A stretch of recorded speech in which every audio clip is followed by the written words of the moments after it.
que me presente a mí mismo, Carlos Martínez Shaw, Universidad Nacional de Educación a Distancia, Madrid, que voy a proponer un tema de debate que es historia marítima e historia total.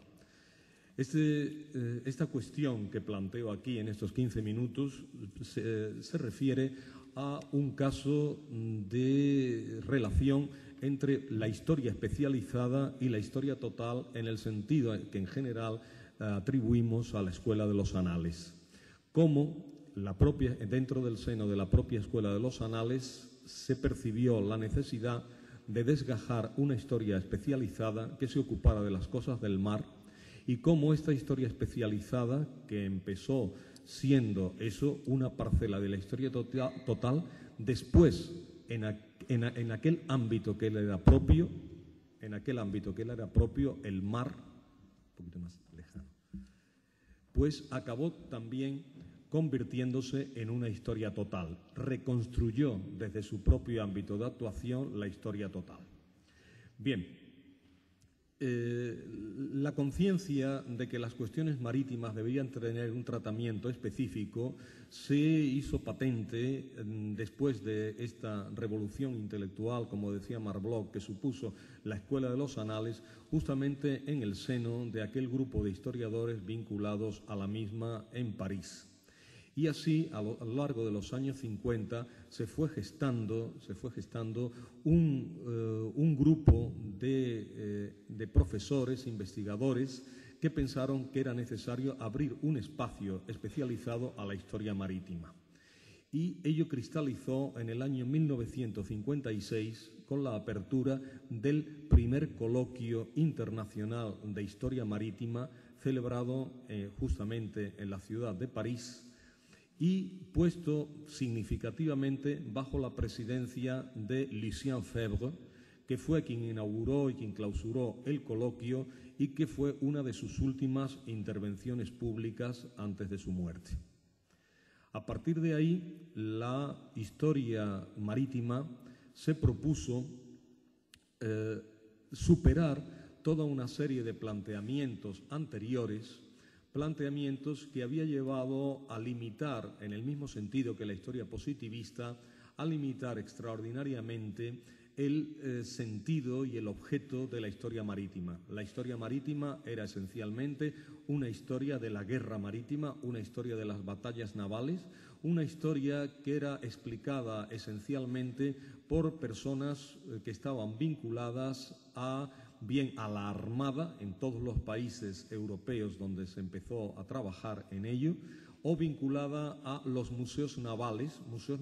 de corte militar, no como los museos marítimos actuales, donde los aprovechamientos civiles son los que marcan la estructura de estos museos. Así pues, museos navales, Armada, eran los que se ocupaban de este ámbito. Y en segundo lugar, un ámbito de historia de los descubrimientos que tenía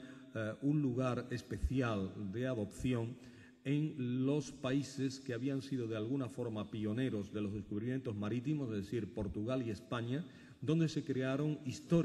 cátedras universitarias de historia de los descubrimientos y cuyos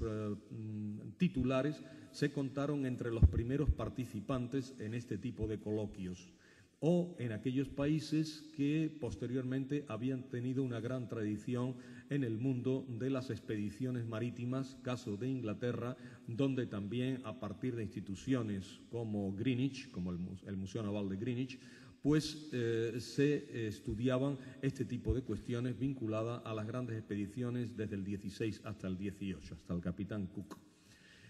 Bien, este era el planteamiento que había que superar y de hecho se puso en marcha una historia marítima que se ocupó esencialmente de la economía marítima, de tal forma que los primeros coloquios de historia marítima hablaron esencialmente de problemas económicos. Era una historia económica referida a aquellos sectores que estaban en contacto con el mar. Es decir, se puso de relieve sobre todo, en primer lugar, el comercio marítimo, a lo cual la Escuela de los Anales pues estaba muy vinculada, era muy partidaria de este tipo de trabajos, y los instrumentos mercantiles, financieros y jurídicos que acompañaban al comercio. Solo en un segundo momento se puso en marcha lo que algunos han llamado el comercio alternativo, es decir, otras actividades como el corso marítimo, el contrabando o el rescate de pecios. A partir de ahí se buscó los elementos del transporte, las compañías navieras primero y a continuación la construcción naval, es decir, la infraestructura del transporte.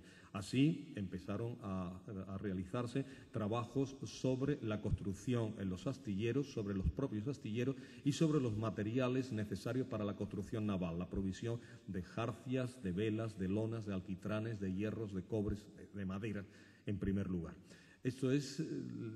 así se va avanzando en la construcción de esta historia de la economía marítima, que posteriormente incorpora la pesca de altura, la pesca de bajura, más la conservación de la pesca. Y luego toda otra serie de aprovechamientos que quedan unidos. En primer lugar, las salinas y luego otros como las esponjas, como las perlas, como las algas, como el coral, como el ámbar, toda una serie de productos marinos que entran dentro de este mundo de la economía marítima. Pero de la economía marítima, que es el corazón de la historia marítima, desde este punto de vista, desde este concepto, se va a pasar muy pronto a la necesidad del estudio de los agentes. Es decir, es necesario estudiar quiénes son aquellas personas que realizan las actividades económicas. Y de esa forma se pone el acento en el estudio de los marineros, de la gente de mar, en el estudio de los pescadores, en el estudio de los constructores navales, carpinteros de riberas y calafates en primer lugar, en el estudio de los impulsores de estas actividades, los mercaderes por vía marítima, los consignatarios de buques, los armadores, los